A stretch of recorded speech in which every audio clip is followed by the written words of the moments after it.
Welcome to the Cloud Security Issues Misconfigurations Capstone Project presentation. I'm Joseph Gates, and we'll be walking you through the agenda. This is what we're going to be going over today.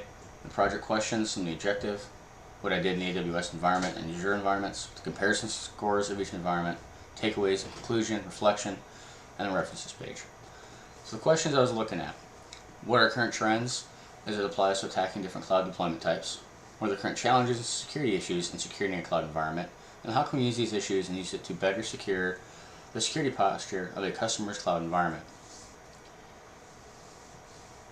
So what we did inside of AWS.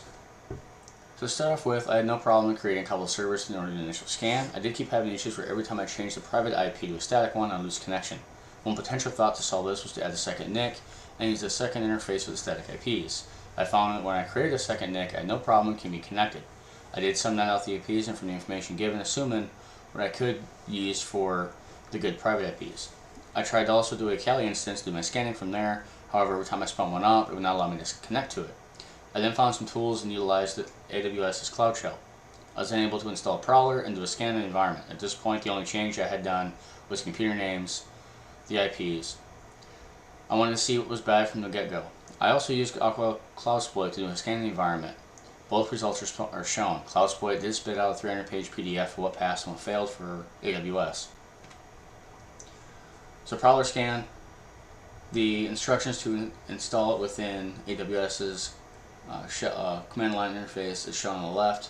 An example of what it spits out to you is on the right. This does roll on for quite a while and you're able to see what's good and what's not. However, I found that CloudSploit did it in a better manner.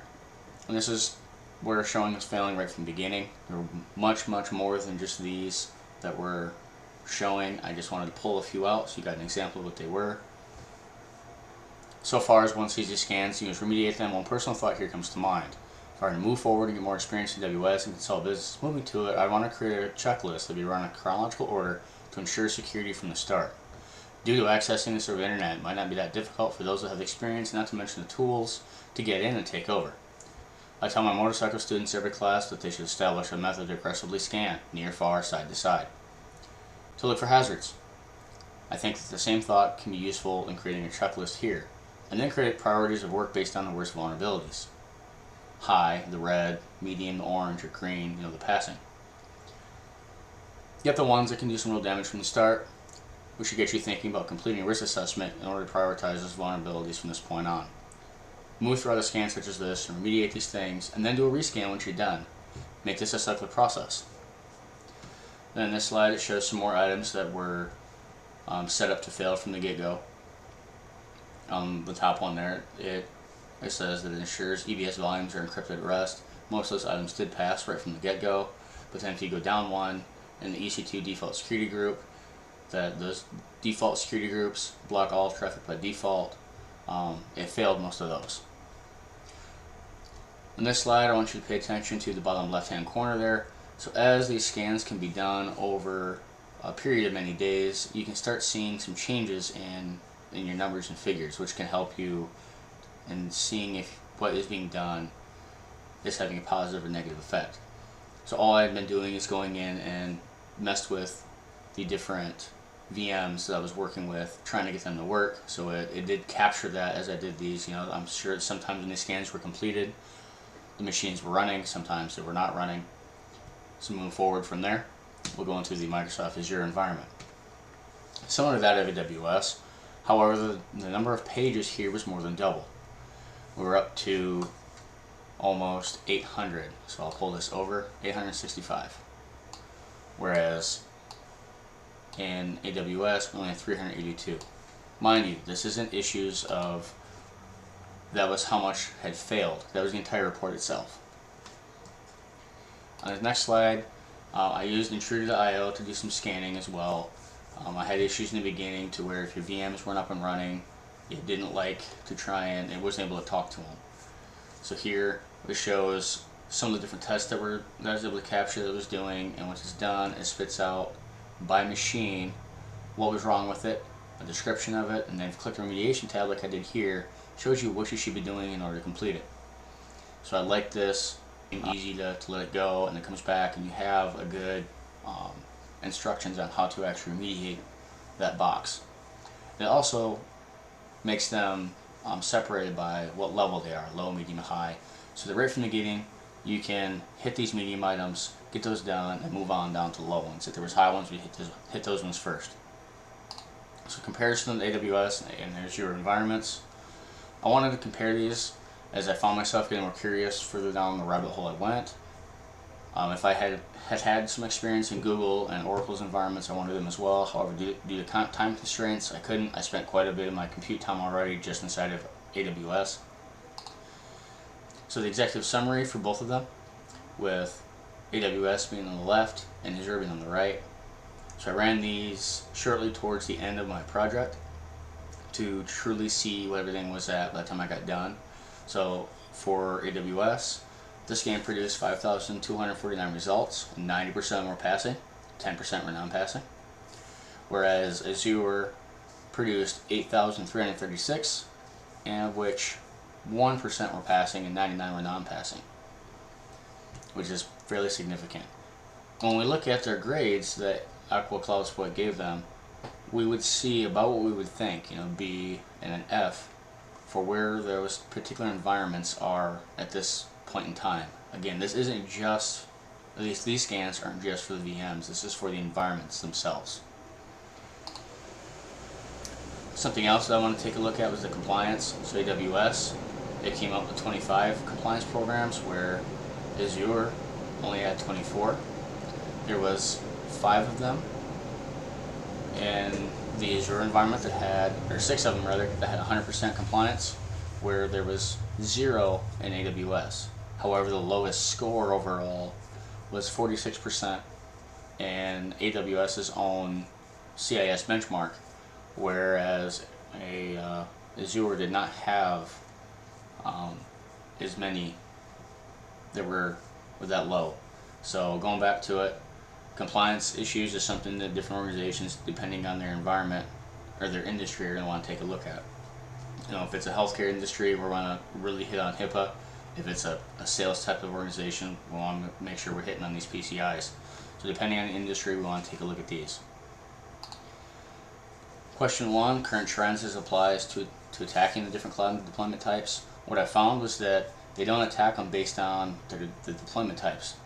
They attack them based on information they think they might be able to receive from them, as well as attack the protocols they might be able to get into. So as you see on this, throughout all the environments, SSH seems to be hit quite a bit, with the darker orange color being 10,000 source counts, and then going down to your lighter blues and blacks being lower and lower numbers. It was interesting that Telnet isn't even on this list, as there was at one point an article I read talking about how there are a lot of organizations that are still using Telnet, which is, as you probably know, an insecure version of SSH. So moving on. Current challenges: visibility in the cloud, asset management in the cloud, segmentation in the cloud, tool consolidation, optimization in the cloud, and a lack of resources. So visibility in the cloud is simply, are you able to see what's happening in your environment? Are you using something such as a flow log to decrypt all incoming traffic so that you can see who's doing what in your environment? Your security team can then use these to help answer basic questions, such as the next section discusses. Asset management: can an organization answer basic security questions about their environment, such as what's on my network, what's it doing, should it be doing that? In my own professional endeavors, when we send out questionnaires, I find a lot of organizations seem to be in infancy when it comes to their security programs. I consulted with a hospital at one point where they had been around for over 30 years and somehow still did not have a vulnerability management program even written out. They recently been hit by a ransomware attack and we're still having issues from that. I often thought it was that if the work is done early, that they might have been able to avoid that ransomware attack in the first place. Segmentation in the cloud. This is different than what it is in on-premise. You don't want there to be crossing data from the production network, which should be protected. So if you're a hospital, such as I was just talking about, you don't want your customers coming in, hopping on your free Wi-Fi, and then potentially touching data from your production environment that has HIPAA. It also means something a bit different for the cloud. There are various segmentation approaches. However, there's a bit out of scope for this. I'll leave you with the fact that in some environments they do have built-in or integrated controls in order to do this.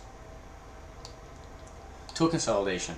There are many tools out there. I found many tools just to scan for vulnerabilities. And 3, of both environments. How can we use the cloud environment itself and use it to better both have the posture of the customer's cloud environment? However, from both experience what I've read, I think that using automation and aiding relaxing in advance, relaxing so that you're not finding yourself buying a bunch of people tend to become completely different tools. This won't happen. At the basic, you want to integrate a security mindset in all scanning, where one has just because it's easier to plug in the USB, for instance, for this particular deployment. Another one has its other work. Trying to find something that's going to incorporate. But that just means it's easier to do something one way. Doesn't mean we should compromise security. So when we talk about lack of resources, inclusive security training and then working it into your battle rhythm. Education is the knowledge. You have a lot to worry about. However, you hands-on going out and doing sure that you've passed. You teach somebody how to do something in the classroom, and they know the information, they can pass a handwritten test, leaving you. Then you put them in front of an open area to go forward to make things happen. So now I want to make sure that both admins know what they're doing. Being a full-time student, and we also have some training education will allow us to grow as professionals. Our users. Our teams will only be as strong as the weakest link. So if Tony's charged a particular task, making sure that somebody else is cross-trained so that if he leaves or something happens, that somebody else can step in and take care of those tasks for us. So conclusion, takeaways, we want to stop using unencrypted instances in the cloud, follow the best practices, and ensure to scan your environments in the cloud periodically. User training, as they are the first line of defense. Administrators using tools to not only check their work, but also follow through and remediate things. This should be cyclic. Being aware of the shared responsibility model. I would argue that this should be called a shared responsibility models, as there's one for infrastructure as a service, one for platform as a service, and the one for software as a service. You're responsible for different items in the cloud based on which deployment type you've selected. And to be aware that all environments have their own unique set of challenges. The cloud's a tool that can help keep dislocated organizations to share resources, especially now that we have more work from home people than ever before. Being aware of the security flaws and the current attacks can help focus on our organization and securing our own environment, and we can use this information to secure our own businesses. Going back to sports reference, if we get good scouting reports, current attack trends, then we can prepare our team to come out victorious when the time comes to doing battle or being attacked against that team. And this is our references pages, and thank you for attending.